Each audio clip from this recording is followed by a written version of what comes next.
ڕستەیەکی تێکەڵ و پێکەڵ بوو گوڵم جۆکەی نیسکافە بوو دەمێتە بوتۆز دەمێت تەرزە بە تامی وردەبەر دەیدا بە تەپڵی سەرتا بەرشەلۆنەش لۆمارێ ئێجەی سۆشیال میدیا و هونەری خۆمان و جیهانیش هەر بەو جۆرە بوو دنیایەکی شتێکەوتوین شتی وا دەبێتە ترند لەناو تیکتۆک و سناپ و ئینستاگرام گەرم دەبێ کە ڕەنگاری هیچ نەبێ و تۆ بڵێ جاتخوا ئەمەشتا بابێ مەسەر ئەسلی بابەتەکان بە کورتی و بە پوختی لە زاخۆ شال و شەپک بوو لە سلێمانی فێستیڤاڵی فیلم بوو بە مۆبایل یەکیان نمایشی جلوبەرگی کوردی و گۆرانی هەڵپەڕکێ بوو ئەوی تریان نمایشی فیلم کە سەرجەمیان بە مۆبایل بەرهەمێنرابوون پێم خۆش بوو کە پرۆژەکەیان کرد بۆی ئەو گەنجانی کە خەونێکیانەیە هەنگاوێکیانەیە تواناکانیان ببینرێت بۆ خۆی ئەوانەی کە تایە بەشداریان کردووە جورئەتی ئەویان هەبووە کە چیرۆکێک لە ڕێگەی کامێرەی مۆبایلەوە بجێڕنەوە ڕەنگە لە داهاتووە ئەگەر پاڵپشتی و هاوکاری زیاتریان بکرێ چاوەڕێی ئەوان لێکرێت کە ئیشی باشتر و گەورەتر دروست بکەن. هەڵۆ بەڵێ دوایەوەی لێبووی تۆ بچۆ نەفەرێ خواردنم و بێنە باش لەگەی تاسکەبابی بێ ئەی کاک چالاک بۆ ئێستا نەچمە ترسم دوایی نەیمێنێ باشە بۆ خۆشتان بێنە تۆ گۆشتە خۆیان دیش نەکەی من بامریشک بێ باشە بەسەر چاو لەبیرتان ماوە ئای چەند کەتنچی و ئاژاوە گێڕ بوو دەزان کە دەڵم هەڵۆ شاگردەکەی حاجی ئەکرەم لە درامای ڕەشەی پۆلیس بەداخەوە جڵتەی مێشک ماوەی زیاتر لا 3 ساڵە لە کاری هونەری دووری خستۆتەوە دڵیشی پڕە لە ئیش و دوعا دەکات خوداز و چاکی بکاتەوە من ئەڵێم لەم مینبەرەوە ئەڵێم خوای جان زوو چاکم بکەیتەوە بۆی کە بینەری خۆشەویست ئاشراکەمەوە باش بە خزمەتیان بکەم هیچ نەبێ خەندەیە بکەمە سەر لێوەکانیان ئەم جارە ئەگەر خوا یار بێ کەمێکم ماوە تەندروستیم ئەگەر ئەوم بۆ مەیسەر بێ دڵم پڕە لە ئیش چاری خەمی من مەی نییە مەیخانە بڵێ چی چارەی خەمی من مەی نییە مەیخانە بڵێ چی وەرزی تەمەنی ئەو دەنگە ڕەسەنەی کوردان پاییزە و ئیتر حوسڵی کۆنسرت و ئاهەنگی زۆر و سەفەری درێژی فڕۆکەی نەما و دوای 50 ساڵ لە گۆرانی وتن 45 بەر هەمی ترتان بۆ دەڵێ و دوا کۆنسرتی دەکا و ماڵ ئاوایی لە شانە و هونەر دەکات 21 ئەم مانگی شەشەکە دێت 7 ساڵ پڕەکەمەوە دوای ئەوە ئیتر حەزەکەم بۆ ئاخرین جار بۆ کۆتایی کۆنسرتێکی گەورە لە چەند شارێکدا بنێن بۆ خواحافزی لە دنیای هونەر یان بەجارێ بەدەنگ دەبێ یانیش ئاو بوەستێ ئاگرین دڵشاد ناوەستێ وا دیارە ئەم ساڵ دەکاتە ساڵی خۆی هێشتا 6 مان تێپەڕی نەکردو و 3 کلیپی بڵاو کردوێتەوە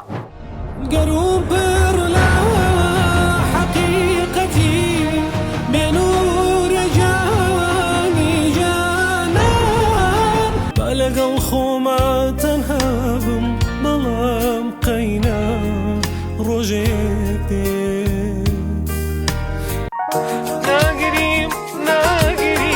ئیتر ناگریم تازە چیتر عیشقت نامگرێ ئەوەندە خۆی ون کردووە لە هەر سوچێکەوە دەرکەوێت دەبێتە ڕقەمیەک و دەبێتەوە ترندی گەرمی سۆشیال میدیا زان کێ ئەوەی دەیوت بگەڕێەوە بۆ کوێ دەڕۆی لەکوێ هەوارت هەڵدەدەی بگەڕێەوە بۆ کێ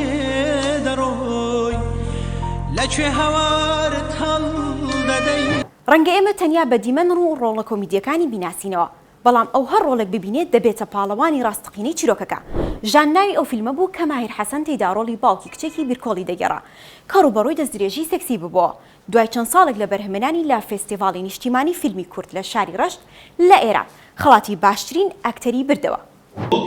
و اما تندیس بهترین بازیگر مرد جشنواره ماهر حسن بازیگر فیلم جان از سمندر که عراقی هم هستن باعث افتخار ماست در خدمتشون هستیم لە جیهانیش بازباسی فێستیڤاڵ و نمایشی جلوبەرگە سەیر و سەمەرەکانی مێدگالایە لە ئەمریکا کە هەرچی ئەستێری ناودارە کۆی کردبەوە ڕێهانە کردی سوپرایز و بۆ جاری سێم ئاشکرای کرد کە دووگیانە ئەوەی بۆ جێگای توانج جۆرجینا بوو کەپڵەکەی کابرای تۆپی پێ دەیانوت ئەوەی لەبەری کردووە جلی خەوە نەک عەزی لە هەمی خۆشتر شارۆخان بوو گەورە ئەستێرەی بۆلیوود کاتێ هاتە سەر فەرشی سوور و نمایشی کرد ڕۆژنامە نووسە پێیوت ببوورە تۆ کێی بەڵام شارۆخان هیچ خۆی تێک نەدا و زۆر بەهێمنی پێیوت من شارۆخانم ئەگەر خوا بیکە و قسمت بێ بێریڤان سەربەستی یەکتر پەلەیەتی بۆ شوکردن دەژڵێت من خۆم لە هەمووان پێگەنجتر و جوانترە و ئاشکراشی کرد خەرێکی کارێکی سینەماییە. بەم نزیکانە ئیشێکی زۆر تایبەتی جوانمان بەدەستەوەیە فیلمێکی سینەماییە کە دەرهێنانی ئەجە عەبدوڵڵایە. من هەر خۆشم جوانم جلی جوانیشم لێ. ئێستا لەسەر قەناعەتی هەڵی جارێ پەلەم نییە بۆ زەواج؟ ئەگەر قسمت بێ نا پەلەمە ئەگەر قسمت بێ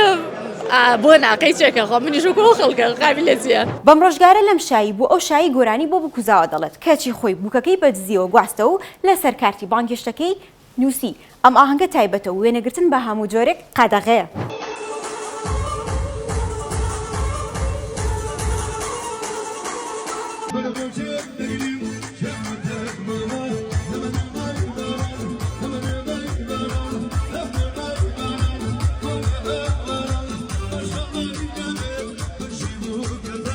Bye bye.